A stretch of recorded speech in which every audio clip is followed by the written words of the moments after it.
Hello and welcome to episode 189 of the Ego Chall Podcast. My name is Preston Byers, and as always, I'm joined by my co-host Justin Binkowski. And on today's episode, we are talking about the Esports World Cup. The CDL and now EWC season is over. All the major Call of Duty events for the 2024-2025 season have concluded, and I think we probably have a clear, definitive winner for the best team in the game, a conversation that we brought up on the last episode. We also have a bunch of other stuff to talk about during the, talking about the fallout of EWC and the things that have come around that. But before we get to any of that, how are you doing, Bink? Yeah, doing all right. Like you said, final episode of the final tournament of the Black Ops 6 competitive season, at least on the pro level, and if there's no like fan hosted tournaments or anything along those lines, for as far as we know, the official schedule is done and dusted, and exciting time as it is for uh, you know, as the sun sets on Black Ops 6, the sun's going to start to rise on Roster Mania and Black Ops 7. So, still going to be a ton of stuff for us to talk about, but we do obviously have this EWC event to talk about first. And as you alluded to, OpTic, I don't think I don't know what adjective I'm trying to think of, but they pretty convincingly took care of business once again, won back-to-back events to close out the season, and gave us our third team in Black Ops 6 to win two consecutive tournaments out of the six major tournaments this year. Yeah, I think that's a good place to start with our conversation because we discussed last week or a week and a half ago when we did our last episode. We brought up this conversation that has been kind of circling the community about if OpTic were to win this event, would they be considered the best team in the game? And if they didn't win this event, probably more importantly, would they still be considered the best team in the game considering they won champs? They got the World Championship, which is obviously the most valuable prize in competitive Call of Duty. Or would a team like Atlanta FaZe or FaZe Clan or LA Thieves or a 100 Thieves, would those teams be considered the best team in Black Ops 6 if they were to win? Fortunately, we don't have to really litigate all of that this time around because OpTic did win their second event in a row. They won the two biggest events in terms of prize pool. Whether, I would say this is on par with a major at the very least, likely much bigger than a major, even though it is a very different format than what we've been used to during the CDL majors or even the minors for that matter. But OpTic won the World Championship and now have won EWC. They did not win this easily. It was not like the simplest run for them. Particularly their semifinal against Team Heretics was very close, very contested, but in the end they were able to get to the grand finals. And then unfortunately for the Vancouver Surge, who lost four grand finals this season, I believe, and were swept in three of them, if I'm not mistaken. They lose 4-0 to OpTic in a rematch of the CDL Championship Grand Finals. So OpTic wins their second event, and that, like you said, ties Atlanta FaZe, who won the first two majors of the season, and that also ties LA Thieves, who won the last two majors of the season.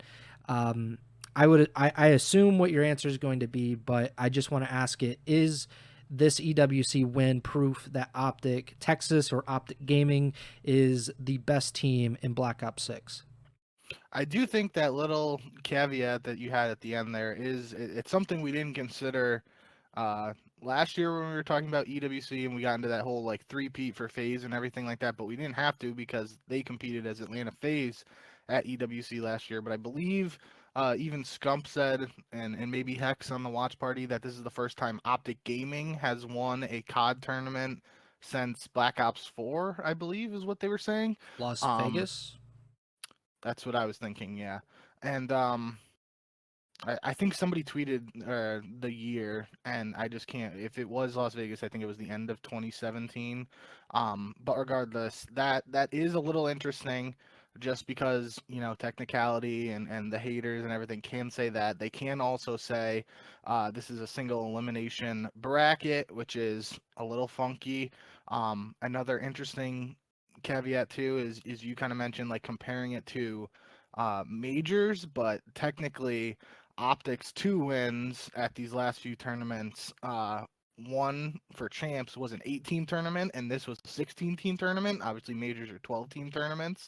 Um, but all that looped in really can just be thrown out the window. I think it's important to at least mention, but end of the day, the 2 biggest tournaments at the end of the season with the most money on the line, OpTic showed up in what can only be described as a historic comeback from the 0-18 streak during the start of the season where they lost 18 straight maps to winning 9 straight matches to end the season at the 2 biggest tournaments. Um, if you don't want to say outright that they're the best team of Black Ops 6 because quote they have 2 tournament wins, FaZe has 2 tournament wins, LAT has 2 tournament wins, I think I don't agree with that, and I think I guess you could make arguments for those other teams, but I don't think you can argue that they are the most dominant team just in terms of how they won these tournaments and with everything on the line. And when you compare their performances at these 2 tournaments to the other 2 teams in discussion for that best title, like OpTic really was on just another level, really, since bringing in Mercules, but obviously since champs and this tournament now. So I think it is pretty clear cut that OpTic should go down as the best team of Black Ops 6. And yeah, I mean, shout out to those guys. It was really kind of like you said, like, it was pretty dominant when you look at their map count and everything. I believe it was a 30-6 map count combined for them at champs and EWC, and I think they only lost 3 maps at EWC. Yes. And the teams that they played en route to it, although it is a single elimination bracket, the fact they had to go through 100 Thieves, LAT, Miami Heretics or Team Heretics, and then Vancouver Surge, like unquestionably, that's 3 of the top 5 teams Yeah. this year. Outside, the only team missing from that group is FaZe.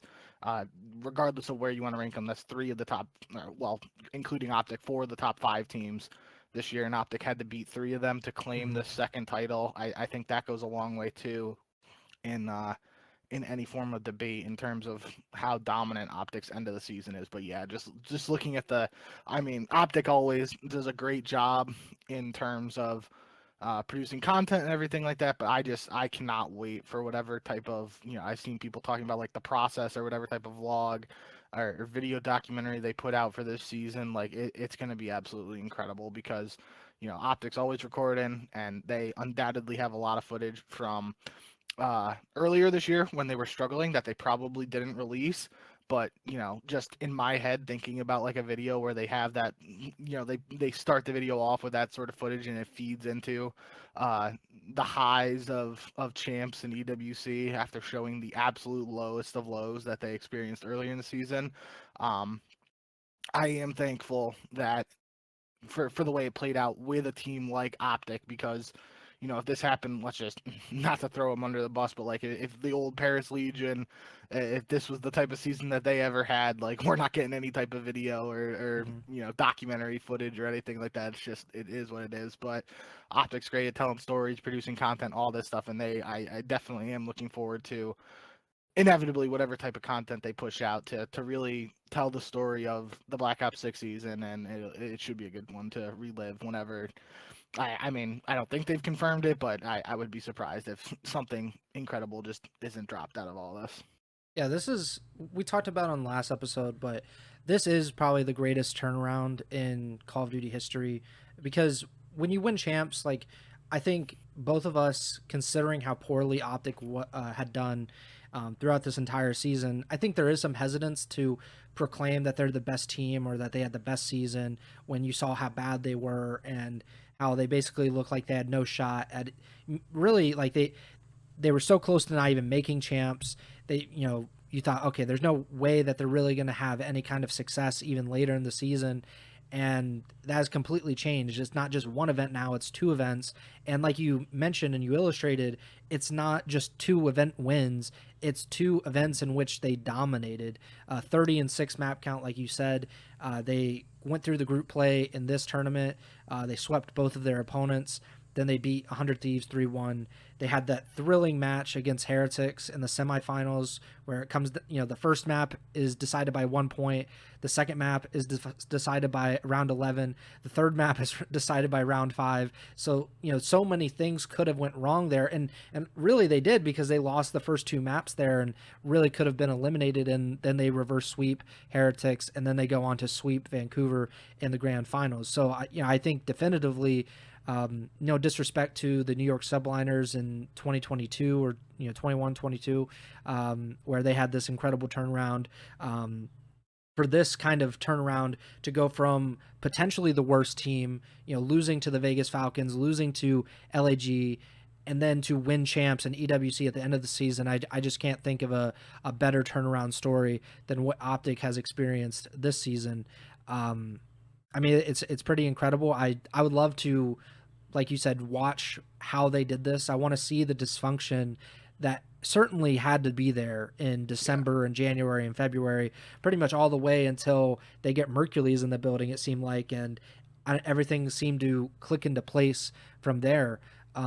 It's just kind of ridiculous that a team as talented as them, even early in the season, wasn't able to kind of put it together until they finally did so. But it's really not about like how you start, it's how you finish, and they've finished better than pretty much any team in history. Like the New York Subliners kind of come to mind, where they won, I believe, 2 or 3 events to end the season.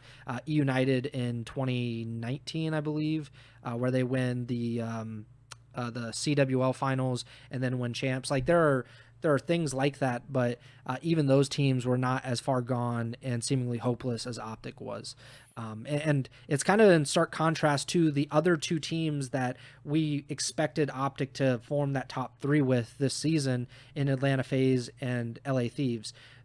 When we came into this year, we made it very clear that it was a 3-team league, essentially. It was Atlanta, it was LA, and it was OpTic. There were really no other competitors in terms of like the very top spot in the CDL.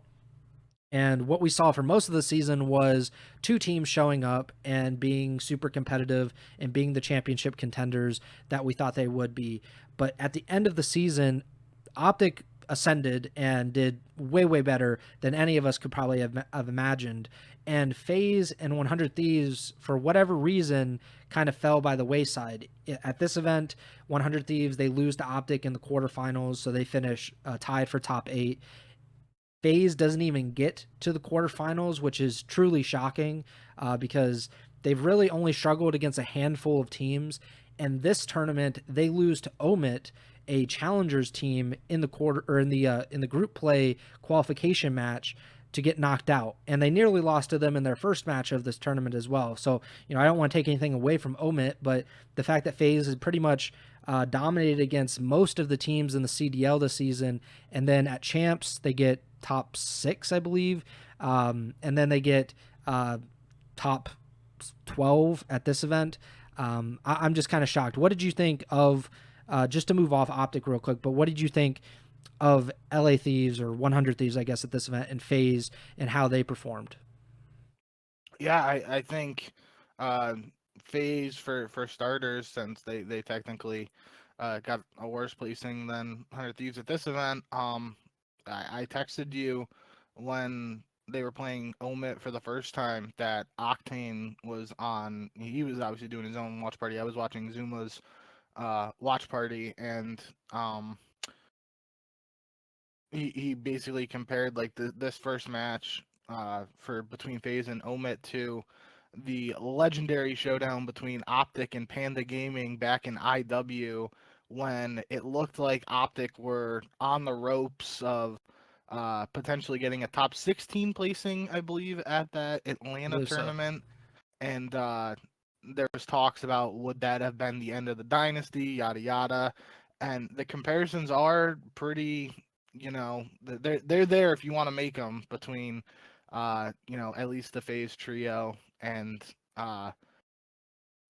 this match as well as the OpTic versus Panda one there. So I thought that was definitely interesting.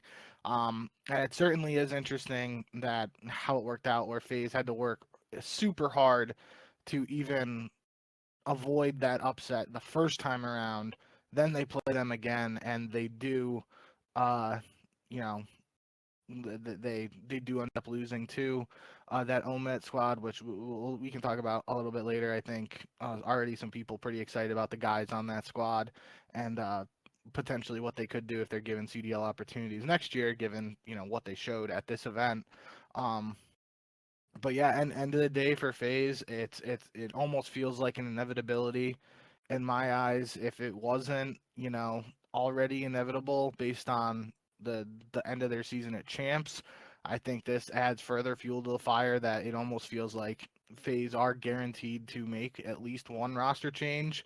Um, could be a very real scenario where even if it's more than one change, then obviously the legendary Atlanta FaZe trio of Abizi, Simp, and Celium would have to be, disbanded and go their separate ways. But I think that they also tweeted that, the top 12 finish is the worst placing of Simp's career, which is, pretty bonkers. I guess it does make sense in terms of, not only how dominant Atlanta FaZe have been in the CDL era, but just given the format and everything for most of the tournaments that he competed in outside of his first year in the CWL, there really weren't many opportunities for him to do worse than top 12 unless he literally came dead last and got double first rounded at one of these CDL majors. But nonetheless, I think, at least in terms of Simp, that would be in my eyes, it'd be a really shitty way for his FaZe tenure to end if it literally, he goes to another team and leaves FaZe after getting his worst placing ever in his career up to this point. That would feel kind of bad, and I don't know if that would be a factor at all in his thinking or the team's thinking or whatnot. But end of the day, I feel like it almost feels like a certainty that this tournament result will lead to FaZe making changes ahead of next season. I think, yeah, I think it was probably going to happen anyway because they had already had the poor performance at champs a year ago, and then they do something similar this year. Even though they win EWC last year, like, we have to obviously admit to ourselves, like, EWC does not have the same prestige. So them winning it, I think, was a boost of confidence, but it wasn't like, okay, we're all the way back. I think it was like, we're back enough to go forward with this roster again. And then of course they win the first two majors, and then it feels like, okay, we're actually back. Like, there's no no half measures. Like, we're fully operational again. We are the best team in the game. But it is something to be concerned about that after those first two majors, I think it was a top 6 finish, I believe, at major 3, if I'm not mistaken. Major 4, they obviously didn't win, and then at champs it falls apart again, and they get top 6 a year after, I believe they got top 6 as well. So and then EWC, they get top 12, like you said, Simp's worst finish. I would imagine FaZe, well, it has to be if Simp's on it, but that's obviously FaZe's worst finish since the CDL. It's just The other kind of, one that comes to mind is when they lost to Classic in yeah. in Seattle at the end of Cold War. Sorry, didn't mean to cut you off. No. But that's kind of like, it's unacceptable, right? Because it's essentially what Nadeshot said about 100 Thieves when they had that one slip up early in the season, where it's like, I don't want to see our guys get off the game until their eyes are bleeding, basically. But that is kind of what these teams should think, especially when it's not like, oh, we finished third or we finished second, we lost. No, like, you finished top 12. And I want to illustrate that by saying the teams that FaZe Clan finished on par with or below at EWC. They finished on par with Team Falcons, a team that won, whatever, 3 or 4 matches in the CDL season. LAG, who won maybe one or two more matches than Vegas did, Cloud9, who did not make champs and had made a roster change coming into this event, Five Fears, an all challengers team, Omit, an all challengers team, the Boston Breach, who we talked about was completely up or down this season, 100 Thieves, who kind of look like a shell of themselves in all honesty, considering how great they were in the back half of the season. And then teams that they were competing with all season long, Heretics, obviously Toronto is Movistar Koi, Vancouver, like these teams that FaZe was competing with and oftentimes better than throughout the season, and they finished below or on par with them. And the same thing at champs, like they finished below Boston, they finished below the Heretics, they finished below Surge. So I just think it's one of those things where it's for other teams that's acceptable, but for FaZe, for OpTic, for LAT, those teams just don't accept that they're a lesser than. They have to keep to kind of going for it, I guess. Like they're trying to win championships, not just make it to Saturday of an event. And I can excuse FaZe losing in the grand finals. I think it is very, very hard if you're making it all the time, of course, to win every single grand finals, because other teams are not making it nearly as often, but they might be winning it more often when they actually get there. But FaZe has had so many grand finals that I think it kind of evens out in the end. But this is not that. This is them completely underperforming, and I do believe, like you, that this is time for a roster change. It's they usually give it, sometimes it's a year. They don't make in-season roster changes. That's something that Atlanta FaZe has kind of stuck to, I believe, throughout their entire history in the CDL. I don't believe they've ever made an in-season roster change, aside from like a emergency substitute. I think Classic came in, but the first year they had Priesta and Major Maniac. I think they went all the way through, and rightfully so. I mean, it's easy not to make roster changes when you consistently finish atop the regular season standings, because that usually means that you're the best or one of the best teams, but they've never done it before. I don't think that they're going to start, but the off season is when they could actually make some moves. Who that is for, like how you do that is going to be tough, but I also think it helps because I would imagine LAT, 100 Thieves, I think they might be thinking of a roster change too, because they have been way more aggressive in their roster changes throughout their entire history than Atlanta FaZe has, and historically more aggressive than OpTic has, even though OpTic this year was kind of making up for lost time, it seemed, where they're making 3 or 4 roster changes. But LAT, they finish with a top 6 finish, top 8 finish here. Again, on par with Boston, Omit, Brooklyn, or not Omit, and Five Fears. And they lose to OpTic again. I'm sure that doesn't feel good in general, but certainly, the rivalry, the history between a lot of those players and the organizations. I just think it's probably time for them too, which it could line up where FaZe takes 1 or 2 players off their team, 100 Thieves takes 1 or 2 players off their team, and I don't know if it's a trade is really necessary, but something where it kind of matches up for both of them. What do you think about that? Yeah, I do think it is interesting to, you would, however you just phrased it in terms of comparing 100 Thieves roster, willingness to make changes, yada yada. We do have to remember that we are only, almost basically exactly a year uh, away from the point where they got rid of their most likely very expensive world championship team to quote unquote rebuild and kind of, I don't think budget is the right word, but for lack of a better term, they went for a less expensive option last season, and then they went all in here this year with this roster based on everything we heard. Nate Shot saying you take a pay cut, blah blah blah. So it is very possible from an organizational standpoint, depending on those numbers and everything like that, that 100 Thieves and LAT could stand pat and just be like, we already spent the money on these guys. We don't want to, spend more money if we're spending, all this on this team already.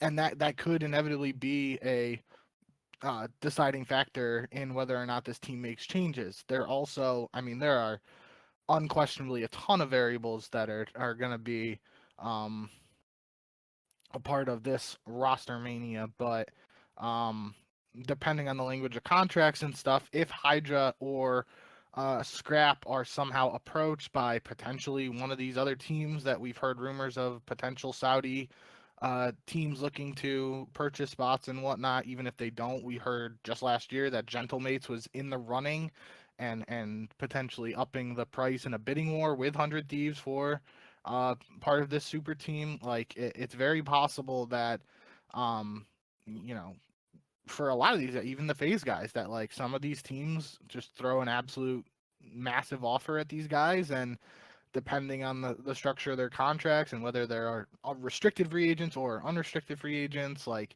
a lot of stuff could determine whether the team actually makes a move. But I do think 100 Thieves is uh, one of those interesting situations where I feel like if something absolutely nutty doesn't happen first, they would be kind of like okay with sticking with this current roster. But then in a world where, let's say, the Tiny Terrors split up and become available, that could be the first domino that gets them thinking, and then they try to, upgrade there, pack a punch, or however you want to phrase it.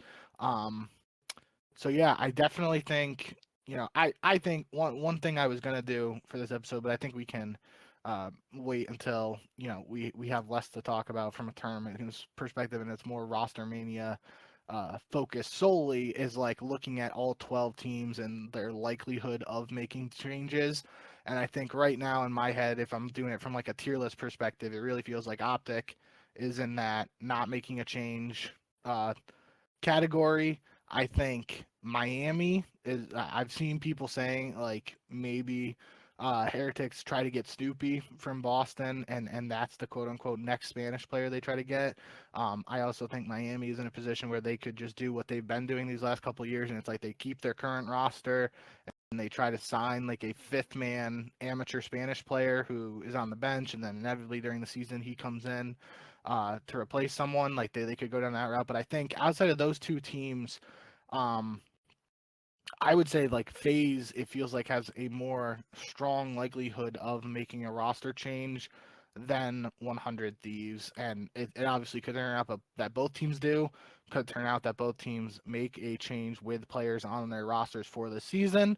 But end of the day, I just think there are a lot of variables for 100 Thieves, and I don't know what's gonna exactly be their approach, because like you said, it hasn't been this, it's not like it was the all-in mentality from Mhm.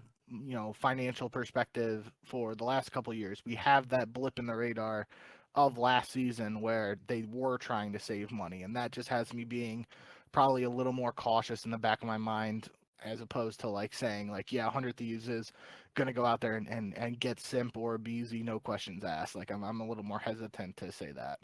Yeah, those two teams are definitely the dominoes that I think Yeah. everybody else will be waiting on. If one of them, or certainly if both of them, make a change, then the entire league, probably barring OpTic and possibly Heretics, like everybody else is like, all right, like we have to make changes now. Like we're gonna get our guys poached. The guys that we were scouting are kind of not available now, or they're a lot harder to get because we're competing against FaZe and or 100 Thieves. Um, I I don't know. I just have a feeling. I don't know if it'll be a complete overhaul for 100 Thieves. I don't know if they're going to be like, screw this, these guys suck. But I think just a lot of times it is just one player that it can, you can change out. And I think for FaZe, it might be the same kind of situation. That's been their MO for most of the CDL, has been, we're going to make a change. We're not going to mess with the trio. But I don't know. Like that's they're in the worst position. I think that's really what it comes down to. FaZe is in the worst position they have ever been in the CDL, and that's crazy to think about considering 3 months ago they were the best team in the game. But Yep. it's a reality that back to back years where you're not competitive at champs, you place even worse at EWC. You get your worst placing ever. And I think the noise has become much too hard to ignore if you're FaZe. It may be the same for 100 Thieves, but I we'll see, I guess. I do think too, just for the sake of continuity, I believe I brought this up last episode, but I can't remember at this point, and just want to make sure I say it while we're talking about the roster. I think it is important to remember that last year when there was that like quote unquote bidding war we were talking about and everything like that, everything we heard from a report standpoint was that it was a Scrap and Envoy duo, and that they were gonna play together no matter which organization it ended up being at. And I feel Mm-hmm. like a lot of the conversation already in the community is like, 100 Thief has to drop Envoy and get a new SMG. And it's like, well, if Scrap, the season MVP, really wanted to play with Envoy last year, obviously things could have changed over these last couple tournaments. But in all likelihood, if Scrap really wanted to play with him last year, he might still really want to play with him for another season. And that could be another factor that holds back 100 Thieves from potentially making some sort of blockbuster move. Yeah, we've seen this many times throughout COD history. Some guys have their preferences. It's a friendship league, famously, uh, and um, and obviously Envoy had a great season this year, and that should not be taken away. It just, this is what happens though when you're a championship contender. You're expected to be one of the top teams at the end of the season, and then it doesn't turn out that way. I think the calculus kind of can change, not only for 100 Thieves but for FaZe. The same thing for OpTic. They came into this season, it's the opposite for OpTic, but they came into the season with that championship. They expected to do it, and then they completely went off the rails early, and so they had to change their roster multiple times to try to figure out, and then they finally did. I don't know if there's a Mercules floating out in the wind, so that you can just pick up so easily and transform your roster, like OpTic did. Well, But well, I think that's a good segue. Unless you have something else to talk about, we can talk about Toronto slash movie star Koi, because they end up getting third at EWC, and this is another instance where they did make a roster change. This time it wasn't visa related, which I thought it was funny. Circling back to OpTic now, that Shotzi on stage literally gave a shout out to the border agent that blocked Beans from entering the country for Major 3, because that literally, I mean, you can think about it like from a financial standpoint, like that's a life-changing moment for Mercules in the sense of he's now in the span of like 2 months made like almost $500,000 or maybe more than $500,000, whatever it is. And now he's like potentially one of the faces of OpTic going forward. But um speaking of Toronto and Koi, I did think it was really interesting, and it certainly stood out to me that, Beans dropped from the roster. They bring in Abe. Both of us don't know much about this kid, and it is another successful instance where Toronto is able to insert a third member or a fourth member into the previous team of three, and get a third place finish at a tournament, which is their best placing of this year. And they coincidentally did it twice with the rosters where they only competed at said tournament with that player, if that made sense. They, obviously yeah, they played with Beams majority of the tournaments outside of the two that they got their best placings in. And I have said, numerous times now since we've talked about the whole Merc and Beans situation, that like it's going to be really hard to strike gold if there's ever another emergency sub situation, and that's obviously not exactly what happened here, but it is pretty impressive in my opinion that Toronto was able to, you know, seamlessly introduce another challengers player who hadn't played at the professional level previously into the team, and they still get a third place finish. So I don't know if you had any thoughts on Toronto, but I thought it was a decent segue there comparing Merc and Abe. I felt like inevitably, just due to the situation with Merc previously playing for Toronto this year, and now Abe having a chance to sort of do the same thing, it did stand out to me, even not like from a specific play style standpoint or anything like that, but just in terms of like overall performance at the tournament. I think it does speak volumes to the Toronto staff and that system that they've had in place with the current players outside of, like Insight and Kleenex mostly, and obviously Joe for this year. Yeah, I mean, it would. If I'm a Toronto fan, it would really piss me off that the Mercules thing happened. Just in general, I'd rather if I'm them like that having just not happened. I'd rather get like top 12 or have to forfeit major three instead of what happened in that scenario.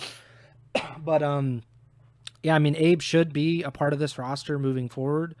The only problem is like you don't really know what Toronto's rest Yep. of the roster will look like. So that's that is an issue. Hold on. Jesus Christ. But yeah, Toronto, they're probably going to make a I'm losing my voice somehow, but getting so choked up talking about Abe, it's crazy. I don't know if I'm going to be able to make it through, but he he's very impressive, but again, the surrounding parts, Joe should be on the roster. Like all three of these players that are around him are very talented and they've proven that time and time again. But I mean, they've been restricted free agents every year, Yep. and we were just talking about 100 Thieves and FaZe thinking or potentially thinking about a change. This is the perfect team to think about, especially considering obviously Envoy and Scrap just played with a bunch of these guys a season ago. 100 Thieves is familiar with Joe Deceives as well from last season with their roster.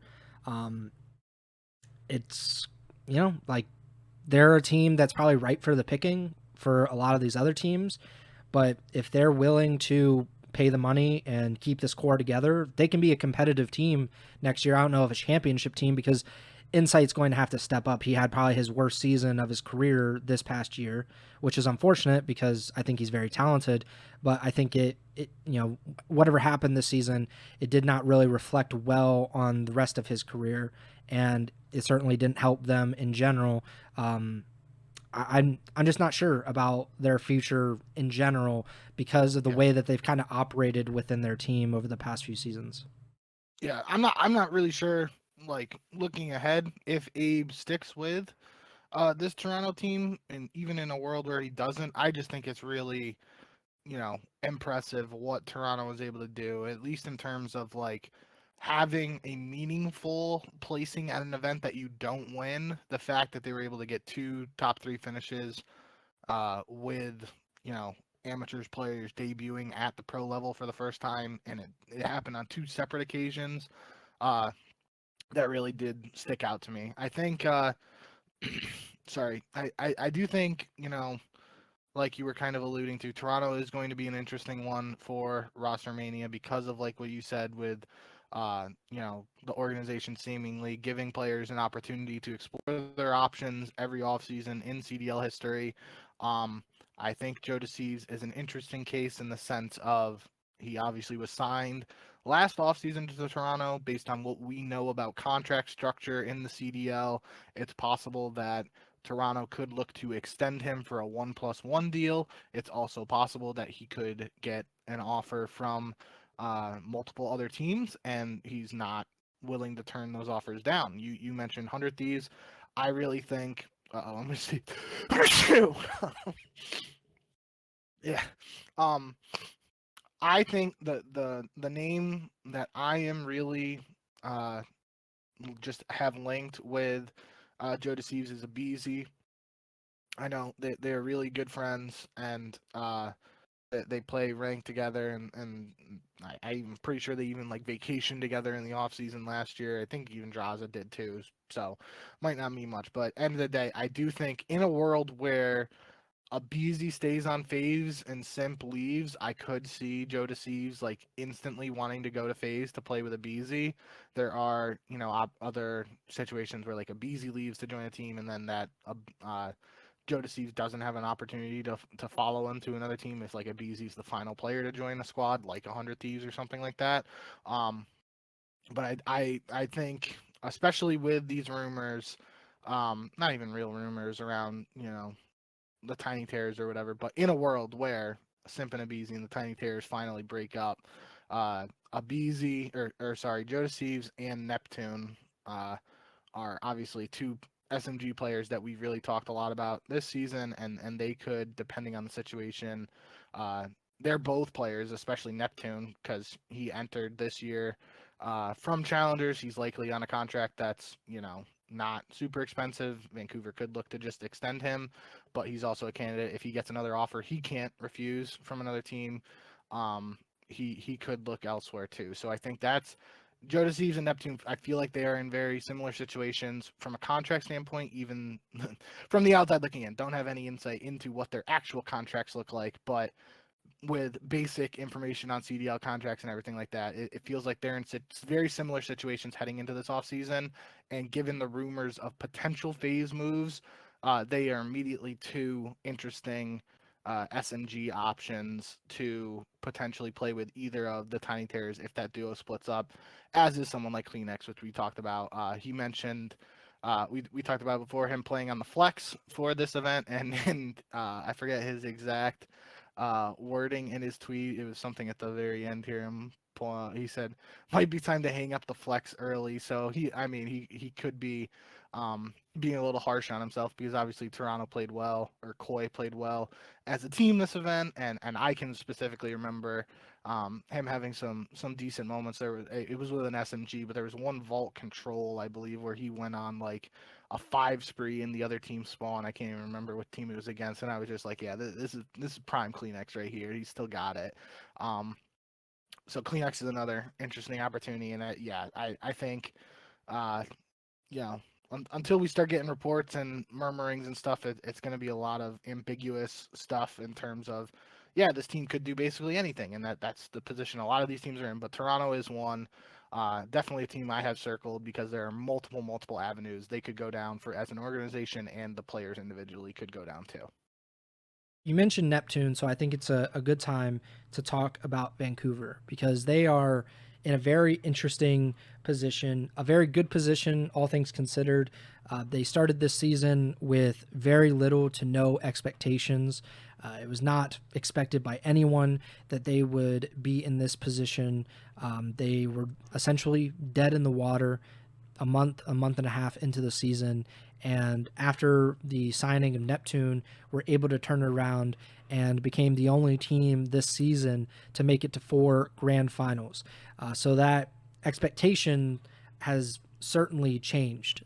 You go from a team that did not expect to certainly probably even be in the grand finals. And I'm sure if you told Rambo Ray and you told those players, hey, this season, you're going to finish in the top 4 in the regular season standings. You are going to make it to 4 event grand finals. You're going to make it to champs grand finals. You're going to make it to EWC grand finals. You're going to come within a few maps of winning champs. You're going to be this incredible team that gives every other team in the league fits, especially when it matters most toward the end of the season. They would have probably taken that sight unseen. They would have been like, okay, like, sounds great. We're going to do that. Unfortunately, once it happens, though, and you get through this season and you get through 4 grand finals appearances and 4 grand finals losses, that changes how you think about things. And I do believe that Vancouver will be thinking very deeply about how they move forward. Because while they did not expect to be in this position previously and at the beginning of the season, they are in this position now. And just because you didn't expect it and just because you would have been okay with it 6 months ago doesn't mean that you are okay with it now. And I have to wonder if they're going to make a change or multiple changes because they were not able to crack that ceiling and be able to win the championship that they were obviously craving and were honestly very close to doing. They got to 4 grand finals and they were swept in 3 of them. The only grand final that they were not swept in was the Champs Grand Final against OpTic. But I should also mention that they were very, very close in a lot of the maps that they ended up losing and getting swept in, which is not a great position to be in. We've seen that multiple times. A lot of bad teams have done that before where just because they win maps or they get close in maps, but they can't win the series. And I think that you hold out hope because of that, but it's a lot different when you're at the very top or right there, and you can't crack where you need to be. You can't get to that championship level. You can only be a quote unquote contender. So that is going to be a really difficult question, a really difficult answer, I'm sure, for the Vancouver Surge. And I do believe that there is a lot of validity in running it back. I believe that there are some really good reasons why they would decide that we're not going to make a roster change this offseason, and we're going to keep it all together, this exact roster. But I want to turn it over to you, and I don't know if you have a French Canadian accent in your arsenal.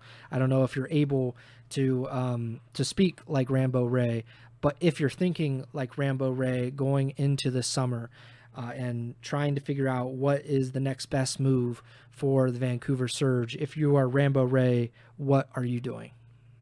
I definitely do think there is some validity to trying to keep at least most of this team together, but I do think it is important to note, and again, this is without any actual insight into the contract situations, but like we're talking about with Neptune and Jodeci's potentially being on those 1+1 deals to where the organization can just extend them for this next season, it is very likely that Abuza and O4 were on 1+1 deals for the last 2 years, which could mean that both Abuza and O4 are unrestricted free agents. Again, that's speculative.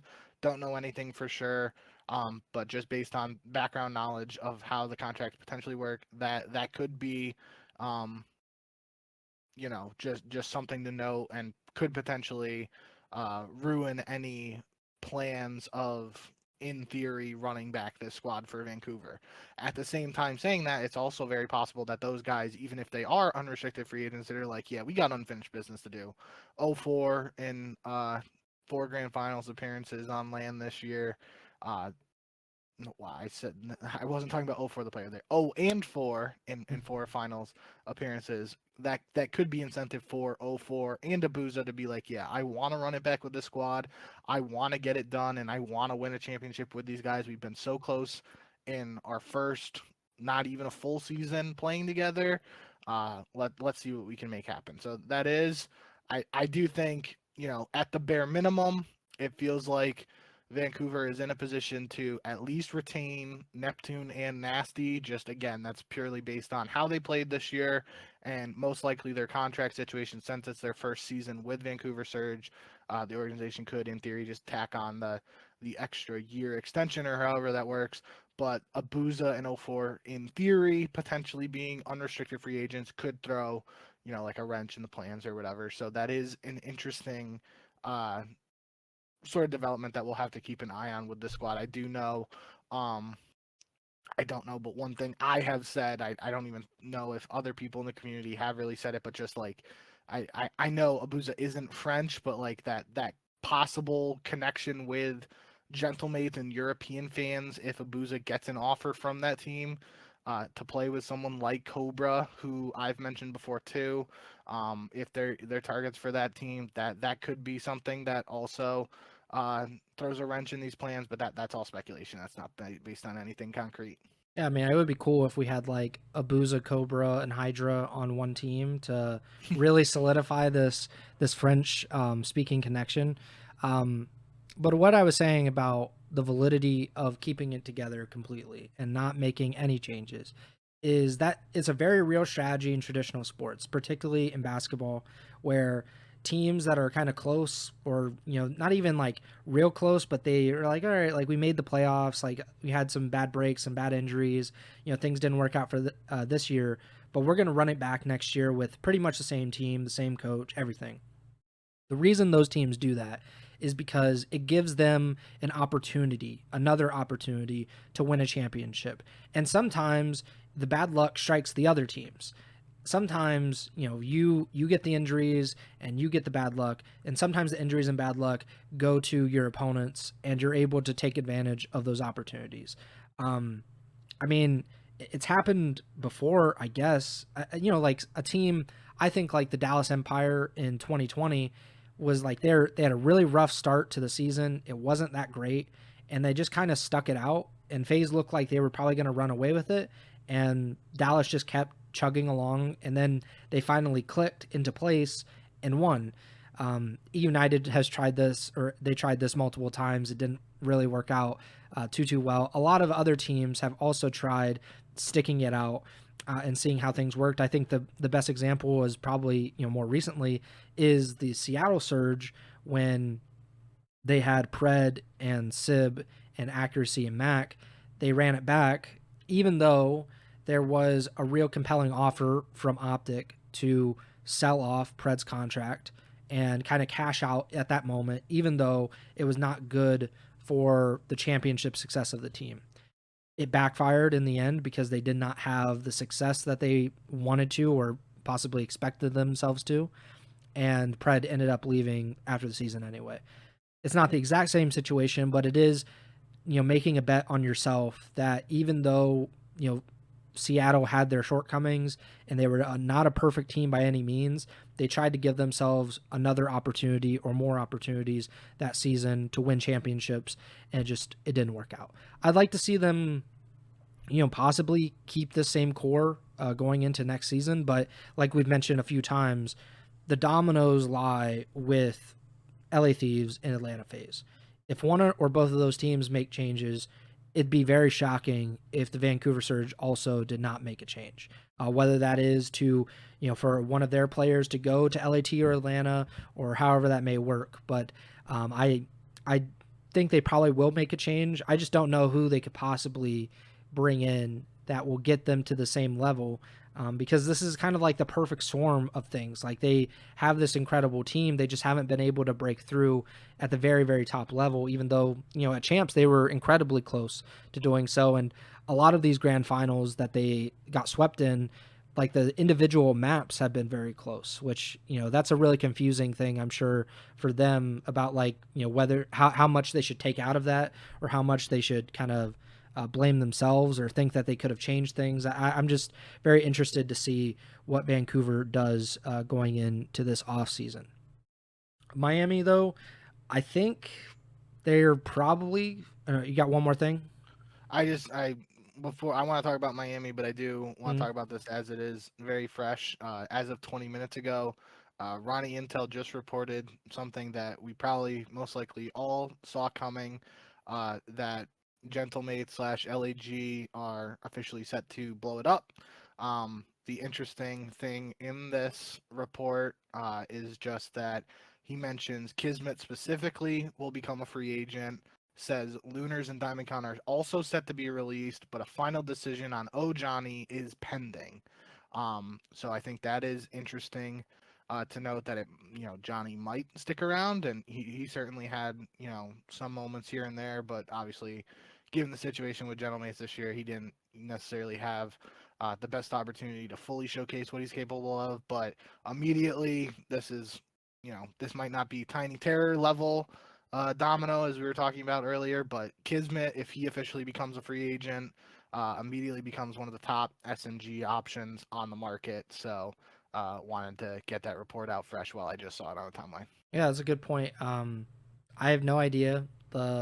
They can go any direction. I don't know how much investment GentleMates wants to make into this. That's been a key part that we haven't talked about yet today is, the dominoes lie with FaZe and Thieves, but the potential power imbalance could come from teams like C9 and the Falcons and GentleMates.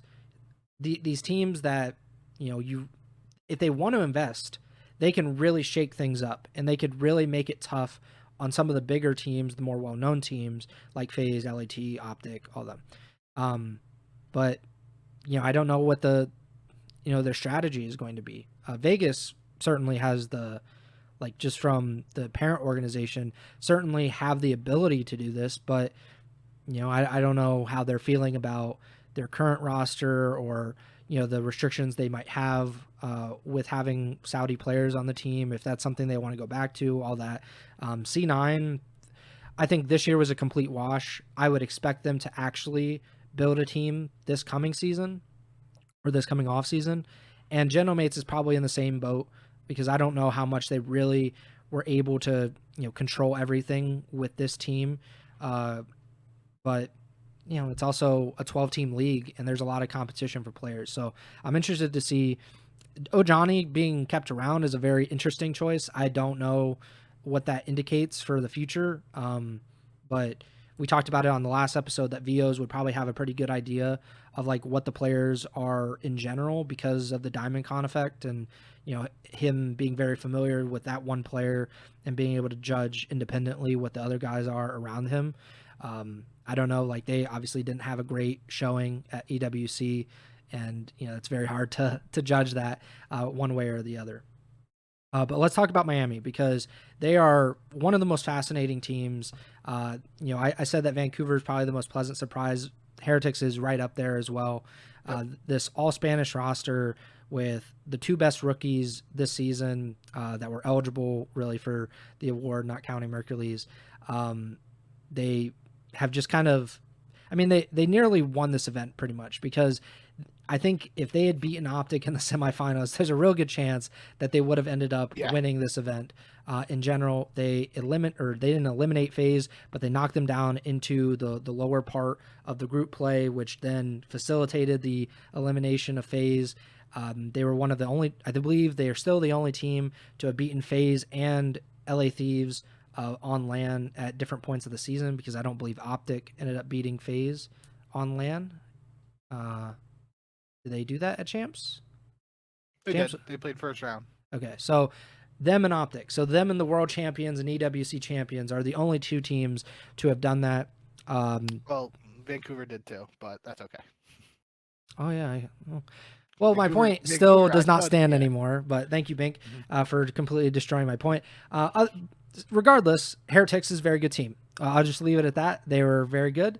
They were certainly one of the top 4 or 5 best teams in this league, which sounds very like kind of backhanded compliment, but when you think about like how OpTic ended up becoming one of the best teams in the league again toward the end of the season, Vancouver was for 3/5, 4/5 of the season one of the best teams, FaZe and LAT obviously winning majors.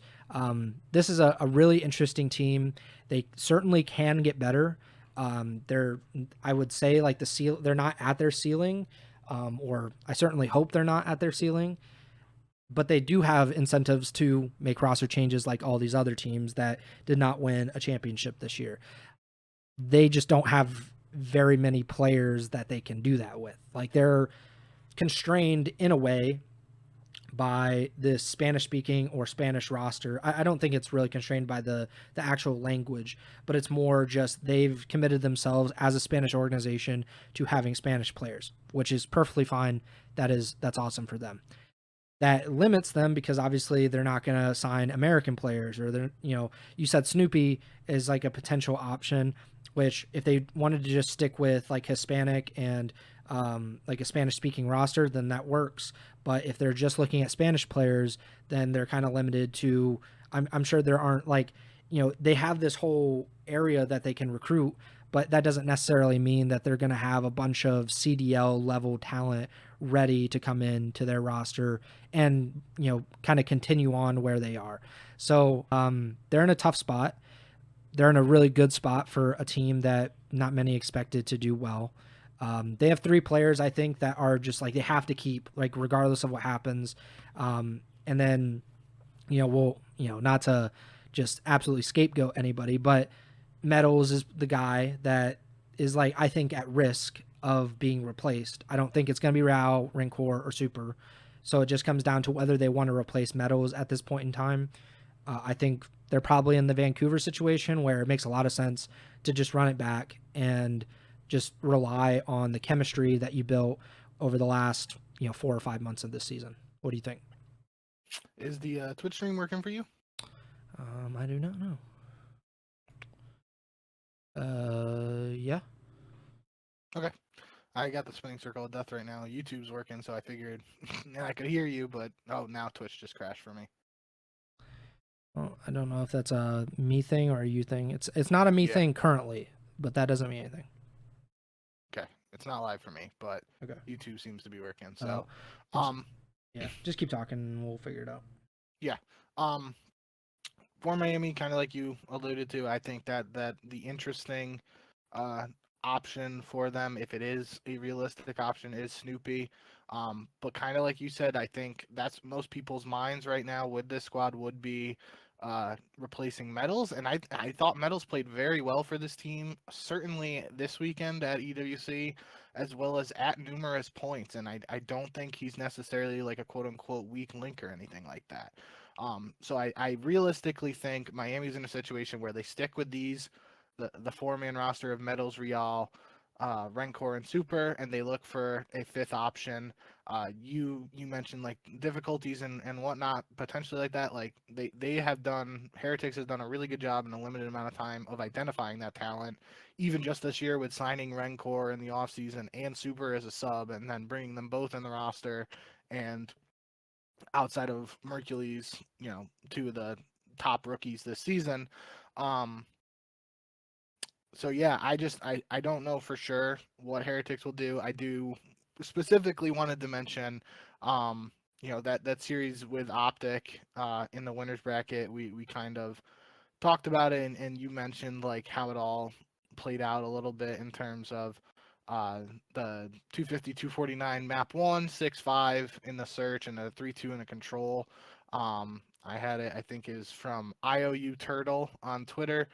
Says the first time ever in the CDL era that there was a 250 249 hardpoint 6-5 S&D and 3-2 control in the first three maps of a CDL series. So that certainly, speaks to what I'm about to say in terms of, I believe that's probably the best 5-game series of this season. There's no other 5-game best of 5 series that jumps to mind for me. I guess the one would be winners finals at Major 1 between Atlanta and LAT. The reason I'm saying 5-game series too is I think just the finals of Major 1 where it goes game 7 round 11, that's still my series of the year. Um, but this is certainly right up there. It was, um, you know, almost OpTic pretty much choked the first two maps, and it could have realistically been a 3-0 for OpTic. Miami was kind of in a lead for the first hard point, then OpTic took the lead, and I think it was like 240-ish to like 210-ish, something like that. And then Miami made the push to clinch that first hard point, and then OpTic was up 5-1 in the map 2 S&D, I believe, and Miami won 5 straight rounds to take that one. And yeah, so OpTic reverse swept to keep their tournament life alive, and like you said, I really, if Heretics won this series, they would have been in a very good position to take the whole event. And the only other thing from the series that we didn't specifically mention, there was multiple moments for OpTic this whole weekend, but my favorite moment from the entire tournament was Mercules 1v3 clutch in the game 5 against Miami. It was in the round 8. I think it was 4-3. Yeah, so it was in round 8. Miami Heretics is in a 3v1 situation to tie it up and make it a 4-4 map count, and Mercules pulls off an insane 1v3 to give OpTic the 5-3 lead in the search. And given how late it was in that search map, and already with the thoughts of a potential reverse sweep looming in the back of your mind, you got to think that was like a pretty big dagger for the Heretics boys to have to deal with and at the moment, and all that. So that was a pretty wild play from Merc, which we've come to see from him overall this in his short time in the CDL. But yeah, with the Heretics boys, really, I'm proud of how they played after inserting Super on a full-time basis into the squad. I've talked multiple times now over the last couple episodes of how um, I like search teams, and they were a really good search team towards the end of the year. So I think Super, he had his moments where he was fiery, and even gotten a little bit of hot water with trash talk and whatnot. And I think a personality like that on a team like Heretics, which maybe other people aren't really thinking about in terms of like trash talk, especially when you compare like Scrap versus Draza and that sort of thing. Um, that's good for building Heretics moving forward and building a fan base and all that stuff. So I'm really excited for what the future holds for this team. I do think I will say the other caveat for this team is if Real gets an offer from a non-Spanish team in the CDL. That is a possible outcome, just given, again, without super confirmation or any real insight into his contract, seemingly being on a 1+1 from last year, he could potentially be a free agent. And we heard very brief rumors of him potentially going to OpTic before Yeah. the Mercury stuff happened. So that could potentially open the door for Real to field offers from some of these other teams. And I've spoken very highly of Real over these last 2 years. I think he would be, he'd be right up there on a list with like Kismet and Joe Deceives and Neptune as uh, potential SMG upgrades for any team looking to sign another SMG. Um, so I think that's more likely to potentially be the reason for Miami making a roster change as opposed to the team actually wanting to make a change. But it's also possible, again, that Real feels like this team has unfinished business to do with how they played in half a season with this four-man roster, and that could also lead to him wanting to re-sign with Heretics. So interesting offseason ahead for them. I do think they are more likely in the camp of sticking with the squad and potentially looking for another Spanish speaking sub to just add to a 5-man roster heading into 2026, but we'll have to wait and see. Yeah, they have a lot of reason to just run it back, especially if other teams are making changes, because then you never really know if those are going to pan out for other teams. And I was just looking at how well the Heretics did down the last 2 month stretch of the season. After getting swept by LAT in Major 3, they beat FaZe in Game 5, then lost to Toronto in Game 5. Then they won 7 straight matches, including beating LAT twice in that time period, both in Game 5. Ended up losing twice at Major 4, once to FaZe, once to LAT. They beat Vancouver, they beat FaZe again, and then the one, like, I guess real blunder is that they lost to Boston at Champs in Winners Round 2 in Game 5. But that was also like Boston's best event of the entire season and their best event as a franchise so far. So I I don't know how much to take away from that. And then obviously they lose to Vancouver here, or not here, at Champs in the losers bracket, and then they lose to OpTic in a very competitive series like you just laid out at EWC. So it's, for them, I think you run it back. Like, they probably even have a better, more convincing case for themselves than Vancouver did, because they brought in Super even later than Vancouver brought in Neptune.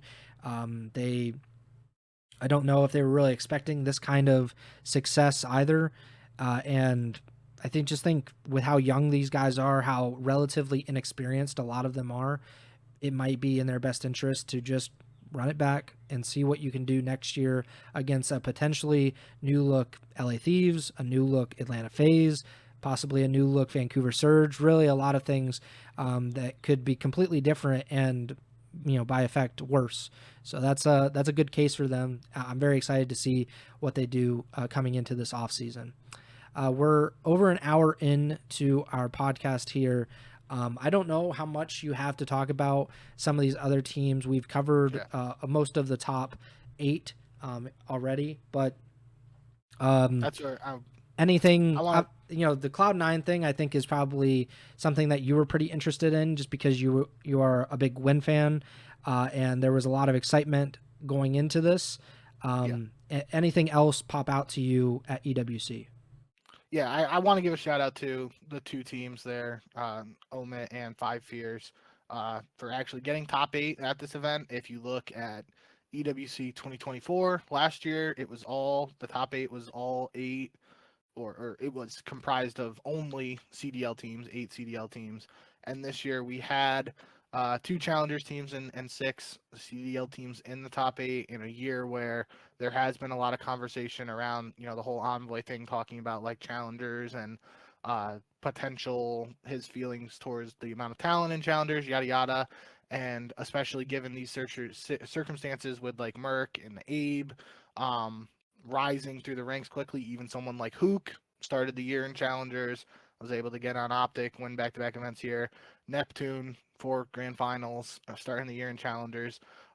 This has to put that conversation to bed, in my eyes at least, and prove that we really have to see what we can potentially, I say we, what the CDL can potentially do Mm, in terms of expansion, or just getting more of these types of events where the challengers players are playing against the CDL teams, because it's proven at this event that even a team as talented as FaZe can lose to the right CDL team or the right amateur team when things are clicking for those squads. So shout out to Five Fears, Xseed, Hixie, Fire, and Capsidol. Capitol in particular was able to knock out Cloud9, the team that he played for very briefly at the end of the season, and was dropped ahead of this event for Gwen, and then he's able to knock Cloud9 out of the tournament. So that was pretty cool storyline wise. And then yeah, Omit with Vivid and Mac, two guys who were pretty. I don't think quickly, but they were knocked out of the CDL. Um, Earlier this year, and we've talked about how that worked out for those teams and our feelings around that, especially in case of Vivid and Carolina. But Craze and Mamba really stood out for that squad, and they obviously played well as a four-man unit. I even saw Attach tweet. Let me look before I say what it was, but I saw Attach tweet something about yeah. So last night he said it's unlikely, but I would love to see that Omit roster get picked up as a whole squad into the CDL next season. They have insane chem and could keep building on it. I agree with him that feels incredibly unlikely, just given the yeah. state of the CDL and all that. But I do think Mamba and Craze have certainly made a case for themselves by performing very well at this tournament, as did Abe, potentially, given the contract situation for him and all that. Those are three guys who spent the majority of the season in challengers, and could be next up on a list of quote unquote top prospects or challengers players looking to start the 2026 CDL season in the pro league. Like you, I want to see more challengers integration. I think it would give not only the CDL a different flavor and give CDL teams like different looks, as I think that also helps them improve if they're able to see what teams and challengers are doing, not only in scrims but in official matches, and be able to scout and kind of learn things and pick up things throughout the season. But it would also most importantly give challengers players something to strive for, not just being like this glass ceiling that they have in challengers where you can only get to a certain level and that's really all there is. Like you can go win a challengers open and then you just kind of have to hope and pray that somebody gives you a spot on a CDL team. This would probably open up some things for organizations like Omit, who have been very, very committed to challengers, and in Team War. Those are the two that pop out to me, in particular, of organizations that have just continued to stick with challengers even when financially it doesn't make a ton of sense. But Omit and Team War have done that, and I think we should be able to reward those organizations by bringing them into the CDL, if not full time and make them full members, but at least to give them some kind of competition and some kind of entrance into the CDL, even if it is for just like one or two events or whatever throughout the season. So hopefully the CDL can integrate that, because the EWC has kind of figured out how to do that. So it shouldn't be too hard for the Call of Duty League. I'm going to just go run down the placings real quick. So first place, obviously, OpTic Gaming. They win $600,000. They've also automatically qualified for next year's EWC. Second place, Vancouver Surge, $320,000. Third place, Movistar Koi, aka the Toronto Ultra, $200,000. Fourth place, Team Heretics, Miami Heretics, $120,000. Fifth through eighth, so each of these teams gets $80,000 each. 100 Thieves, Boston Breach, Omit, and Five Fears. Ninth through 12th, each of the teams get $40,000. Cloud9, GentleMates, Team Falcons, and FaZe Clan. And then top 16, each of these teams earn $20,000. G2 Esports, Team Orchid, Team War, and Project 7. Anything else before we get out of here? Anything you want to talk about as we finish out?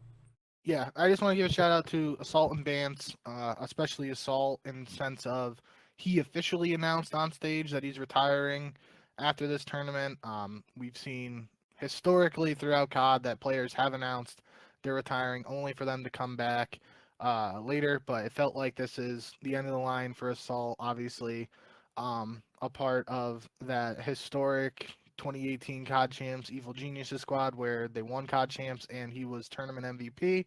Also the event where we met each other in person, so felt like it was appropriate to give him a shout out, congratulate him on his career, wish him best of luck going forward. And Bance is a little more uncertain because all we have to go on with him is he tweeted like a GIF of black and white of what looks like a soccer player like waving goodbye, but didn't officially announce anything as far as I saw, and Assault actually did. So, not sure if this is the end of the road for Bance, but if it is, congratulations on one of the best careers for a European Call of Duty player ever, hands down. Can't even be debated, even if you have Hydra ahead of him. So yeah, I don't know if you have any thoughts on them, but then I think we talk about the Halo thing very quick, and then we're good to go. No, just kind of an end of an era, because these two players were probably at their best during the CWL era. Yeah. So obviously, like you mentioned, winning champs with EG. He was a great interview too, which I remember distinctly. Yep.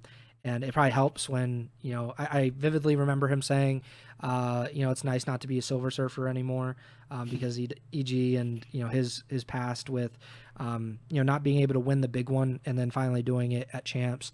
And like you said, Bance, one of the very best European players of all time, kind of a pioneer in that sort. That Splice team that won in IW, they won the stage finals, I think stage 1 or stage 2, which was the first time I believe that a European team had won a major North American event. So that can't be taken away from him. Obviously, I'm sure the end of his career did not go the way that he wanted to, but he made it to champs grand finals, if I'm not mistaken. He won events. He was a top player in the CWL and even the CDL. So there's nothing to be ashamed about at any point in his career, and the same for Assault. The last thing on the list is the Halo Esports thing. I saw this and I did not understand what was happening at first, because obviously I don't cover or really care too much about Halo Esports, but Halo Infinite, the support for it from the Halo World Championship, which is their version of the CWL, essentially. The support for Halo Infinite is ending this year, which kind of calls into question how things are going to work in that esports scene, which is, even if you don't care about it, it is like a predecessor to competitive Call of Duty in a lot of ways, because it was where MLG made its name, and then MLG kind of took what they saw working in Halo and brought it to Call of Duty. And a lot of the players that you and I grew up watching, or just kind of pioneered the esport, they found themselves really in Halo. Crim6 famously was a Halo pro before he was a Call of Duty pro. Obviously, Formal, one of the best players of all time, he was one of the best Halo players, and then he still is one of the best Halo players. Shotzi, a former world champion, or maybe not world champion. No, he is a world champion, right? And then obviously Hook was also an incredible Halo player. There's on and on and on, and not to mention like how Maven got his start in Halo, and now is in Call of Duty. There's just so many people that are connected between these two esports, so many organizations that are also very connected through these two esports. So it does make me concerned, at least, that this esport that helped pave the way in many ways for competitive Call of Duty will no longer be around, or to the same effect. So what was your initial reaction to this news? Yeah, that's I just like you, don't follow the Halo scene or anything like that. It does sound like to me that this is like related to this current Halo game, and that if another Halo game comes out anytime soon, that would just be picked up as the competitive title. But it's also possible that this could just be like they move completely away from doing officially sanctioned esports tournament in a CWL-esque fashion.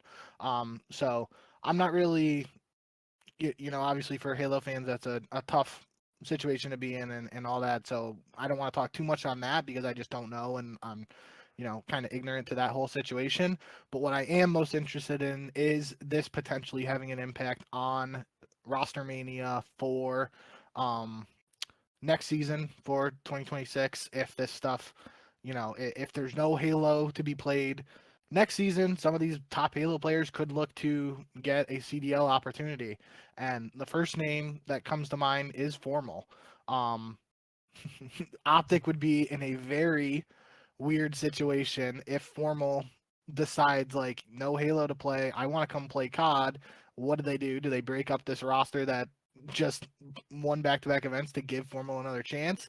I think it would be more likely that Formal retires, but if he really has that itch to keep competing, that could definitely be uh, a very interesting situation to monitor. We don't know what happened. There was the situation when Formal first went back to Halo. He was like loaned.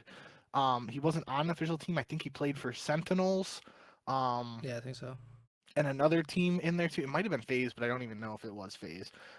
But he did play for other teams before returning to OpTic Halo on a full-time basis. So it's possible something like that plays out if he does, if Halo Esports, is sunset and he really still wants to compete and come back to COD.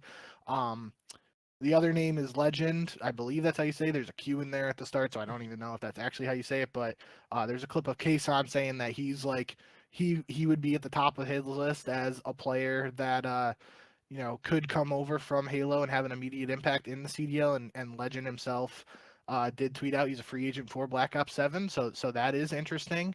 Don't know anything about him, but obviously people are talking about him and he's gross at Halo. That bodes well for his potential to play well in the CDL. And the other name that immediately comes to mind is Frosty, someone who we saw at the very start of the CDL era have success with the Florida Mutineers, and then he made his way back to Halo once again. Would he be interested in returning to COD Esports? Those are just three names. And obviously the field opens up even more if Halo Infinite Esports is done and dusted after all this and ahead of the off season. So that's where my head is focused at. I will be monitoring the Halo situation specifically from the stance of what type of impact it will have on CDL roster media for 2026, which will be all we're talking about for the next couple of months. Yeah, so I believe the rumor is, and unfortunately there's no confirmation or anything, but the rumor is that the next Halo game will come out next fall. So before, around the holidays when whatever Black Ops 8 comes out. I don't know what the game after this will be called. So that gives them basically a year. So the Halo World Championship is this October. Obviously, the CDL would probably begin in December-ish. So that would give you a little bit of time, a little bit of crossover, not much. But it would also give you if you give these players an entire year where they don't have any kind of competitive system to be in, and I'm sure that isn't something a lot of them want to do or a lot of them can afford to do. It's not like esports is like super well paying in a lot of ways, so it is very possible that we see some of these players make the jump. We've seen that in the past before. Formal, he came over with a bunch of Halo pros along with Enable. Snipe Down was also a part of Call of Duty for a little bit. Several other players have kind of like come and gone, and like you said with Frosty, he came to the CDL and then was like, Halo's kind of the bread and butter, so I'm gonna go back there. I don't know if they're gonna be too keen to come back to COD. Formal made it very clear why he quit the last time. With the scrims. Yeah, and how much these games suck. And it was not like I'm not good enough. It's like I do not care to be good enough at this game because I am miserable, which is a very common sentiment. Ask Scump too, like just deciding to quit 2 months into the season. I just don't see Formal coming back full time. I think especially if there's blackout or some kind of war zone kind of thing in Black Ops 7 where he can become like kind of a full-time streamer for at least a year. I think that's probably the most likely scenario, and probably just compete like in wagers or some kind of thing. I just can't see him coming back. I know there were the rumors not that long ago, like maybe 2 years ago, maybe 3, where people thought that he might come back, and it just didn't seem realistic that this guy who didn't want to put in the work to, and that's not like a shot at him, but like he just wasn't having fun anymore. And I just don't know if you can kind of, get that back together. I don't know if that's something that can actually be done. Legend or some of these younger guys that really have never been in Call of Duty for an extended period, I think that's more realistic.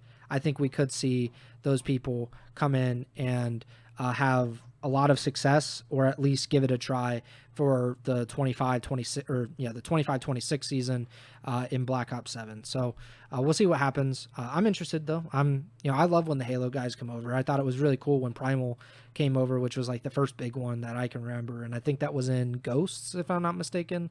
It was not easy for them, to get started, but I think there's more crossover now than there ever has been before in terms of the Halo Call of Duty stuff. Like, it seems like the transition can get pretty seamless for most of these guys if they're at the really top level players. And if Legend does that, then I mean, more power to them. I think that about does it.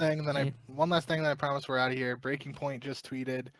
They're doing the Dope Check podcast now. If you guys want to go check that out. Obviously, shout out Breaking Point for all they do throughout the whole season. GG Breaking Point on Twitter.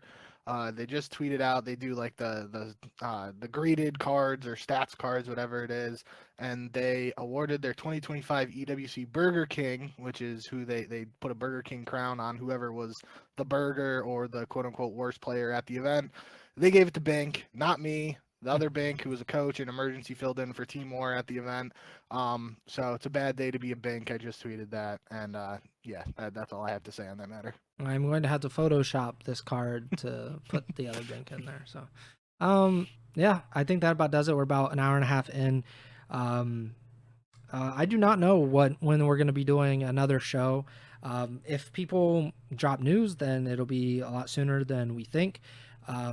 It's been a long season. We started the podcast years ago, but at least this season, we went 2 episodes a week for most of the weeks. There were, some different parts of the year that we didn't do it nearly as much, but it's been, essentially 8 straight months ish.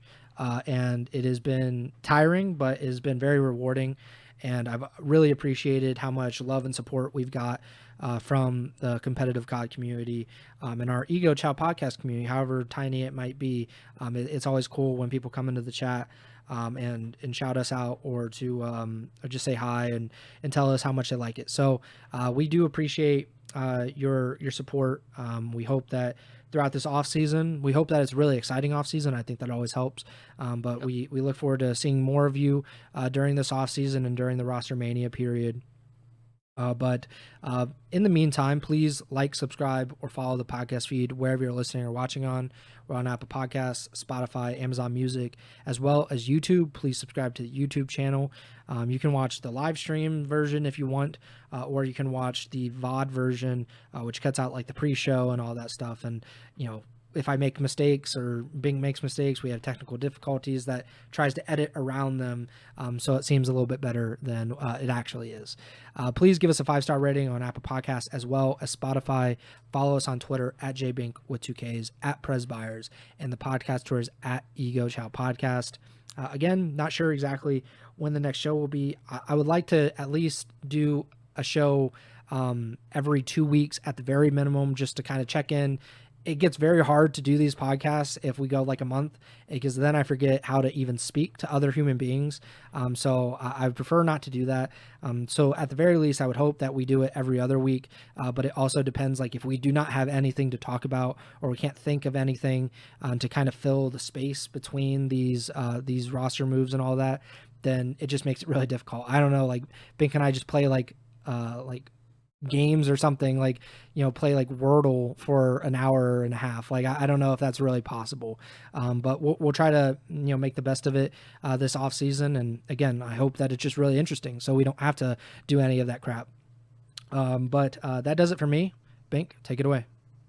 Yeah, thank you guys so much for all the love and support this season. Like Preston said, obviously I think it's pretty apparent this was our most successful season of the Ego Chall Podcast. Like Preston said, even, you know, did more shows, and we got a bunch of subscribers on YouTube.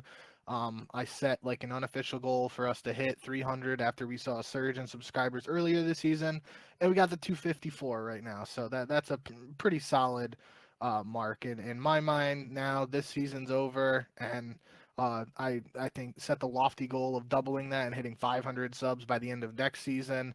That'd be really cool to see, but you know, that's in the distant future and not too important at this point. I just, like Preston said, really want to thank you guys, all the regulars and everything like that, for showing love and supporting the show and giving us a platform to talk about an esport that, you know, that we have loved for a long time. And even if you know, the amount we play the game and whatnot has changed over the years, our passion for the scene and breaking down everything that goes on at the tournaments and whatnot, that hasn't changed. So thank you guys a lot. It really does mean just means a ton to me and Preston. So um yeah, we'll be around during this off season and talking about stuff when it comes, but the schedule will probably be in a little bit of a flux. If nothing's happened by next week, I would like to just do a very like blanket intro show, as I was kind of alluding to, in terms of like doing like a tiered ranking of uh what we think the teams in the CDL are most likely to do given their current situation. Obviously, all that could just be thrown out the window if, you know, a team sells or leaves or announces very early it's keeping its roster. But we'll be around nonetheless. It's just schedule's going to be a little less consistent now that we don't have to follow the schedule for matches and tournaments and stuff. So um, long-winded answer here at the end, but I really do, bottom of my heart, thank you very much for all the love and support this season. We will see you back here at some point, just don't know when it is. And remember to send the chow.